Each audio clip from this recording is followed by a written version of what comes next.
Совсем недавно стало известно о присоединении Бурятии и Забайкальского края к Дальнему Востоку. Это должно положительно повлиять на экономическую и другие сферы жизни новых регионов.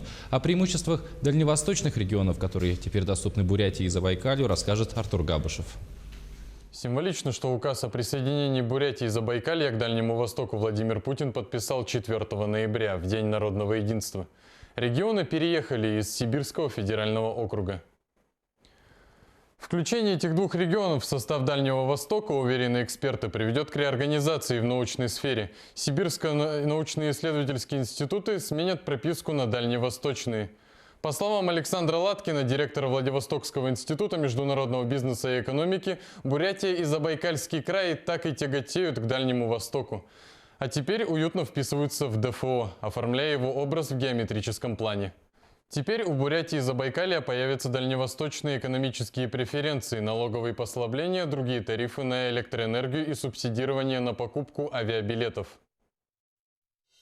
Данное решение открывает перед республикой новые возможности и перспективы. Юрисдикция Дальневосточного федерального округа имеет дополнительные преимущества. Меры поддержки и в экономической, и в социальных сферах. Это стимулирование инвестиционных проектов, поддержка Фонда развития Дальнего Востока, выплаты рождения третьего ребенка, возможности ведения электронных виз и развитие туризма, а также предоставление дальневосточного гектара.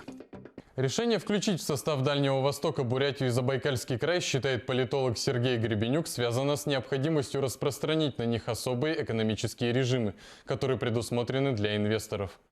Одно из очевидных решений для распространения таких преференций – включить регионы в состав округа. Губернатор Забайкалья Александр Осипов видит в расширении Дальнего Востока возможности для развития. По его словам, на встрече с президентом он поднимал вопрос о распространении всех эффективных инструментов для развития экономики и социальной сферы, которые пока работают исключительно на Дальнем Востоке.